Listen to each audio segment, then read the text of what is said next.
Hello my dear students, welcome to Sweety PG Adda 24/7 channel. और मैं हूं स्वाति, जो आप सभी का बहुत बहुत स्वागत करती है इस बहुत ही ज़्यादा महत्वपूर्ण यानी कि इम्पॉर्टेंट वीडियो में। तो आज की वीडियो होने वाली है हमारी स्वीटी पीजी 2025 के पूरे इन्फॉर्मेशन बुलेटिन के बारे में।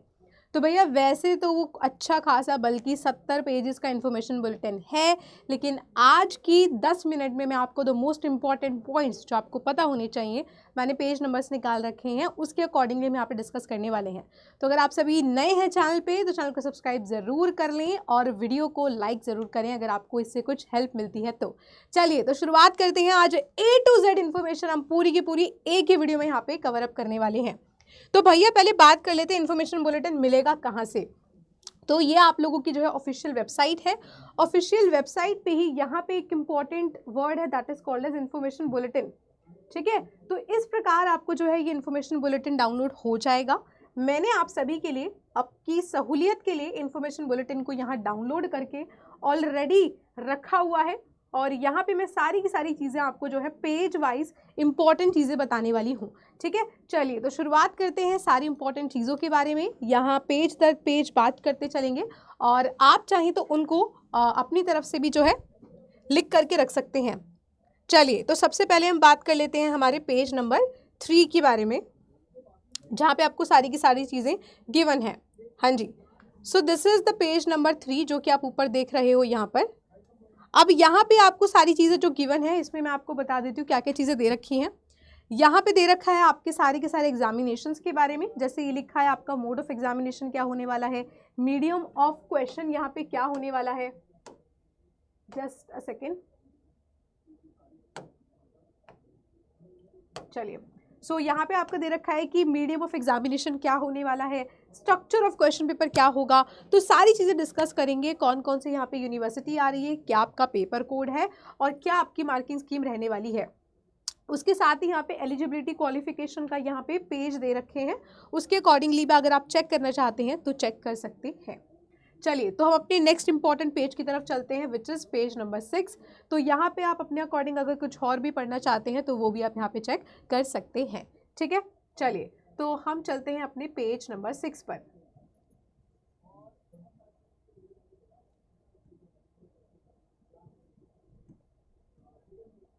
तो ये है हमारा the most important page and the most awaited one as well. तो यहाँ पे आप देख रहे हो कि सारी की सारी एग्जामिनेशन से रिलेटेड इन्फॉर्मेशन लिखी हुई है, जो पूरे इन्फॉर्मेशन बुलेटिन में सबसे ज़्यादा महत्वपूर्ण है। तो यहाँ क्या लिखा है भैया कि ऑनलाइन सबमिशन आपका कब से कब तक रहने वाला है, 2 जनवरी से लेकर 1 फरवरी तक रहने वाला है। लेकिन मेरी आप सभी से एक ही कह सकते हो आप एडवाइस रहेगी कि जनवरी में ही भर लीजिएगा, ना तो हमें एकदम लास्ट डेज पे भरना चाहिए और ना ही एकदम शुरुआती दिनों में, क्योंकि उस समय पे वेबसाइट सबसे ज़्यादा व्यस्त होती है। ठीक है, उसके बाद आपका जो लास्ट डेट है एग्जामिनेशन की फ़ीस देने का वो 2 फरवरी तक है, रात के 11:50 तक। उसके बाद आपका करेक्शन करने का समय, और प्लीज़ ध्यान रखिएगा मैंने एक लेटेस्ट वीडियो ऑलरेडी अपलोड कर रखी है जिसमें मैंने आपको स्टेप बाय स्टेप पूरा प्रोसीजर बताया है कि किस प्रकार आप लोगों को अपना एप्लीकेशन फॉर्म भरना है। ठीक है, तो वहाँ पे कई सारी ऐसी पर्सनल डिटेल्स हैं जिनको आप अपने करेक्शन विंडो में भी करेक्ट नहीं कर सकते हो। सो इसीलिए सारी इन्फॉर्मेशन को ध्यान से भरिएगा। साथ ही साथ अपने जो आपके सेंटर्स आप चूज़ करने वाले हो, आप उनको भी बाद में नहीं बदल सकते हो। सो ध्यान से करना। ठीक है, घूमने के चक्कर में दूर का मत डाल देना। उसके बाद आपको जो एडमिट कार्ड है वो 3-4 दिन पहले आता है आपके एग्जामिनेशन से। और आपका इस बार जो एग्जामिनेशन रहने वाले हैं वो हैं आपके 13 मार्च से लेकर 31 मार्च तक। अब कुछ बच्चे बोल रहे हैं मैम ये होली है, ये है, वो है, तो एनटीए को भी पता है अगर ऐसी कोई भी चीज़ होती है तो एंड मोमेंट पर जाकर भी थोड़े दिन पहले नोटिस निकाल करके डेट्स को चेंज कर दिया जाता है। ऐसी तमाम अपडेट भी आपको चैनल पर मिलती रहेगी, तो सब्सक्राइब ज़रूर कर लेना। इस बार सबसे बड़ा जो बदलाव देखने को मिला है वो है पेपर के ड्यूरेशन में। तो भैया इस बार आपका समय यहाँ पे कम हो चुका है, केवल 90 मिनट होने वाले हैं। क्वेश्चन सेम रहेंगे, जैसे कि मान लो पॉलिटिकल साइंस है, हिस्ट्री है, ज्योग्राफी है, तो उनमें आपके 75 क्वेश्चंस आते हैं। जनरल पेपर अब हट चुका है ना, तो जनरल पेपर हट गया है तो 90 मिनट में ही आपको वो 75 क्वेश्चन करने हैं, जिसको करने के लिए आपको पहले ज़्यादा समय मिल रहा था। मार्किंग स्कीम सेम रहने वाली है। जो राइट अगर आप आंसर करते हो तो राइट के लिए आपको जो है यहाँ पे +4 मिलता है, और रॉन्ग अगर करते हो तो उसके लिए आपके यहाँ पे -1 की जो है नेगेटिव मार्किंग है। ठीक है। तो पेपर का शिफ्ट आपका क्या होने वाला है, 3 शिफ्ट्स में यहाँ पे पेपर होंगे। शिफ्ट आपके एडमिट कार्ड पे ऑलरेडी मेंशन होती है। उसके बाद जहाँ पे कोहराम एंटी ने मचाया है वो मचाया भैया एप्लीकेशन फ़ी में। मतलब पहले ही महंगाई का ज़माना है और इतनी ज़्यादा एप्लीकेशन फ़ीस रख दी है। हम सब तो जॉब करते हैं, उसके बावजूद मुझे इतनी ज़्यादा महंगी लग रही है। तो बच्चे स्टूडेंट्स इसको कैसे अफोर्ड कर पाएंगे, सारा का सारा ज़िम्मा उनके पेरेंट्स पे आएगा और ये बहुत ज़्यादा फ़ीस है। तो जनरल की यहाँ पे 1400 होने वाली है, ओबीसी एनसीएल ईडब्ल्यूएस की 1200 होने वाली है, जो कि कुछ कम नहीं है खास। SC ST थर्ड जेंडर की 1100 एंड PWD की यहाँ पे 1000 होने वाली है।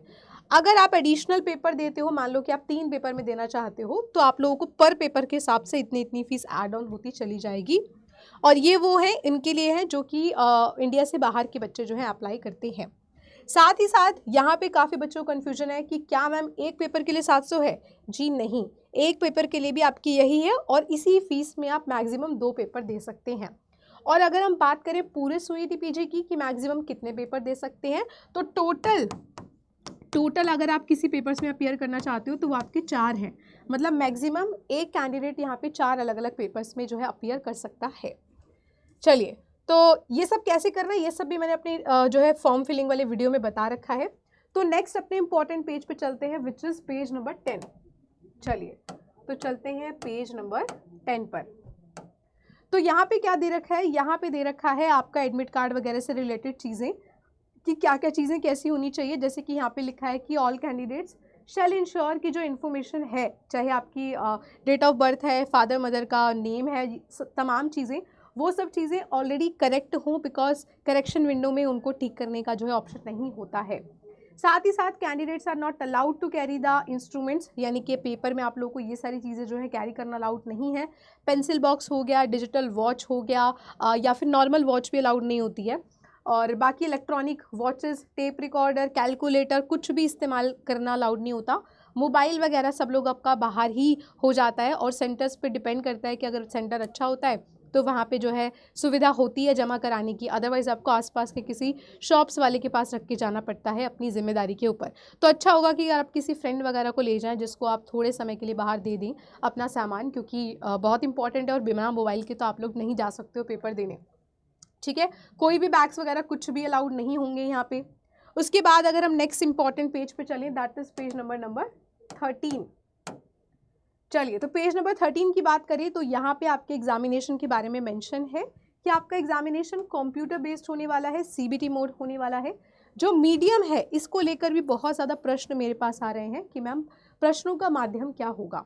तो यहाँ पे प्रश्नों का माध्यम जो जनरल पेपर है, मान लो कि जनरल पेपर वो वाला नहीं जो आपको जनरल पेपर देना होता है सब्जेक्ट के साथ, जनरल सब्जेक्ट्स जो होते हैं जैसे कि हिस्ट्री है, पॉलिटिकल साइंस है, ज्योग्राफी है, इंग्लिश है, ऐसे डोमेन सब्जेक्ट जो होते हैं वहाँ पे, मतलब इंग्लिश में तो ऑब्वियसली नहीं, जैसे पॉलिटिकल साइंस, हिस्ट्री वगैरह है, तो वहाँ पे आपको माध्यम की चिंता लेने की ज़रूरत नहीं है।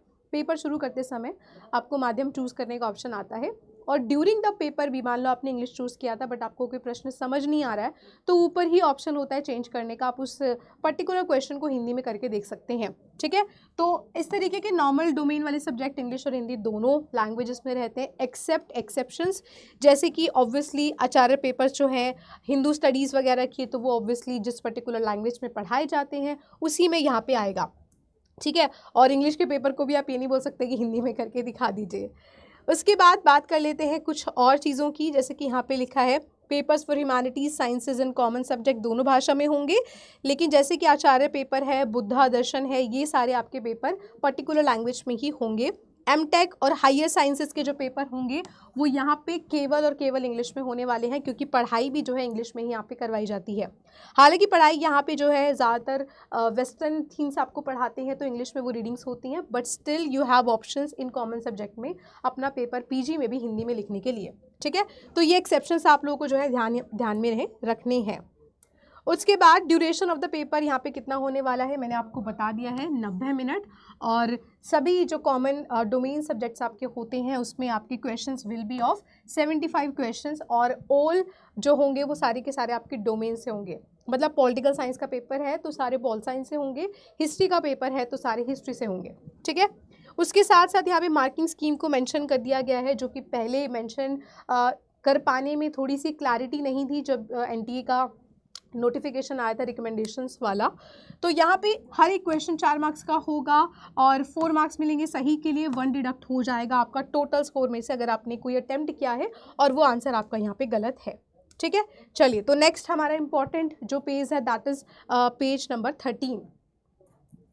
तो पेज नंबर 13 की बात हमने ऑलरेडी कर ली है। उसके बाद हमारा पेज है 14।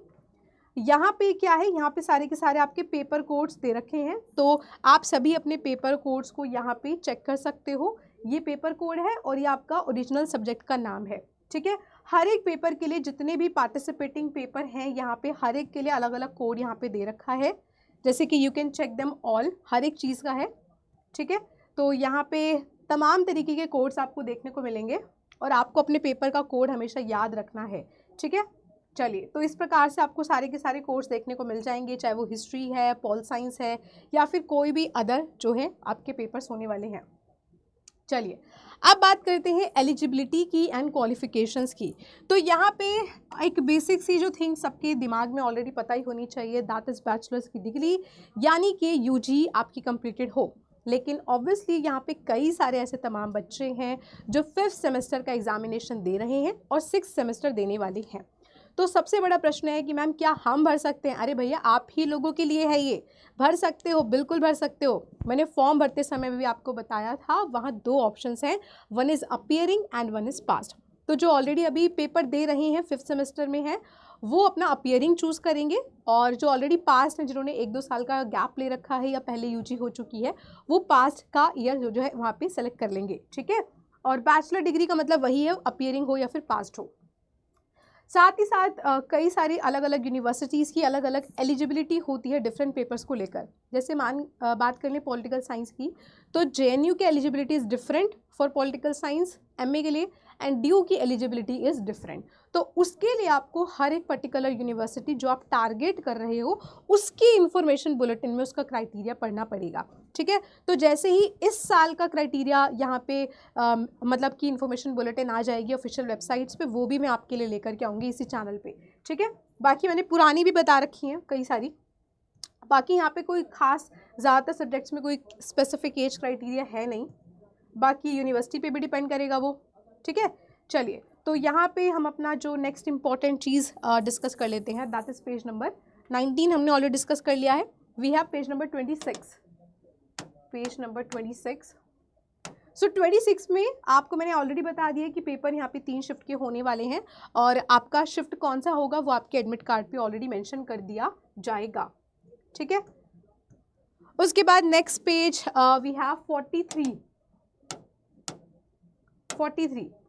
सो 43 में यहाँ पे आपको सारी की सारी पार्टिसिपेटिंग सिटीज़ दे रखी हैं, तो आप अपनी सिटीज़ के अकॉर्डिंगली चेक कर सकते हो कि आपकी सिटी में पेपर हो रहा है या नहीं, ताकि जब आप अपना सेंटर को चूज़ करो तो आपके लिए आसानी हो जाए।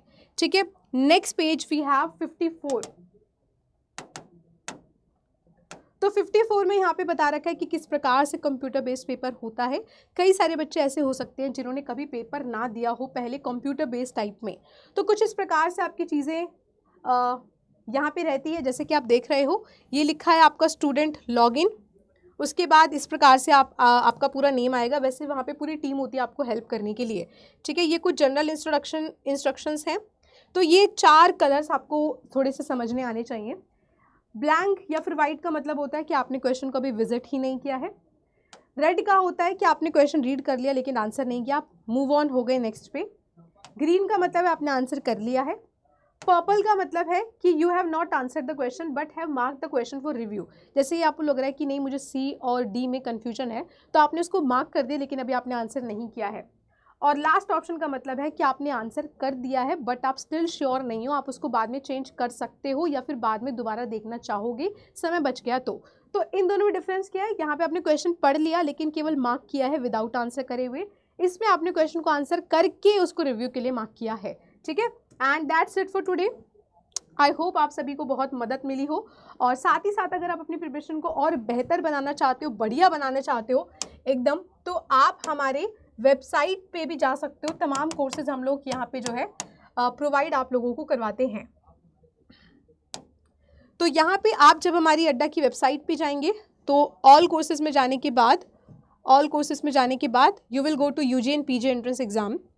स्वीटी पीजी, और स्वीटी पीजी में आपको तमाम तरीके के डिफरेंट कोर्सेज दिखाई देंगे, चाहे वो आपका इंग्लिश है, एलएलबी है, एमबीए है, पॉलिटिकल साइंस, ज्योग्राफी, हिस्ट्री और भी तमाम सारे के सारे एमसीए वगैरह यहाँ पे ऑलरेडी प्रोवाइडेड है। तो एनरोल कैसे करना है? एनरोल करने के लिए आप लोगों को क्या करना होगा, किसी भी पर्टिकुलर कोर्स पे जाने के लिए, किसी भी पर्टिकुलर आप कोर्स पे जाओगे, ये सारे लेटेस्ट वाले हैं जो सबसे ऊपर हैं, और जो नीचे हैं ये इन्हीं का पुराना वर्जन है जिसमें थोड़ी बहुत रिकॉर्डेड क्लास और अपकमिंग लाइव मिलेगी। तो आप बाय नाउ पे जाओगे और मैक्सिमम डिस्काउंट पाने के लिए you will use my code स्वाति30, ठीक है, स्वाति30। तो देखिए अभी यहाँ पे 40% दिखा रहा है, स्वाति30 लगाते ही ये जो डिस्काउंट है यहाँ पे बढ़ जाता है। ये गलत मैंने टाइप कर दिया है यहाँ पे, स्वाति30, ठीक है। तो ये जो आपका 40% डिस्काउंट है ये आपका यहाँ पे बढ़ करके कितना हो गया, 42%। साथ ही साथ जब आप इसको एंड्रॉयड मोबाइल से लेते हैं तो ये डिस्काउंट आप लोगों का जो है 43% हो जाता है। साथ ही साथ मैं आपको अपनी ईमेल भी दे देती हूँ कि अगर आपको नहीं समझ आ रहा मैम कौन सा बैच लेना है, कौन सा कितने का पड़ेगा, क्या नए वाले में फ़ायदा, क्या पुराने वाले में फ़ायदा, तो आप मुझे कांटेक्ट कर सकते हैं मेरी पर्सनल ईमेल आईडी पे, ठीक है। तो मेरी पर्सनल ईमेल आईडी क्या है, swati.yadav@adda247.com, ठीक है, फॉर मेंटोरशिप या फिर फॉर बैचेस। और एक इम्पॉर्टेंट बात है कि आप लोगों ज़रूर अपना जो है नाम और नंबर भेज दिया करो, जिससे कि मुझे आप लोगों को कांटेक्ट करने में आसानी रहे, क्योंकि मेल खेलने में ना बहुत समय ज़ाया हो जाता है, ठीक है। तो this is my personal email ID जो हमेशा 24/7 अवेलेबल है। आप कभी भी इस पे जो है कांटेक्ट कर सकते हैं, यहाँ से जो भी रिस्पॉन्स आएगा वो मेरी पर्सनल साइट से आएगा, ठीक है। चलिए, so I hope you have learn a lot of things today, और पूरे 70 पेज का PDF आप सभी के लिए मैंने काफ़ी हद तक आसान करके दिखा दिया है। सो ऐसे और अमेजिंग अपडेट्स के लिए चैनल को सब्सक्राइब ज़रूर कर लें, अड्डा 247 को, एंड बेस्ट ऑफ लक।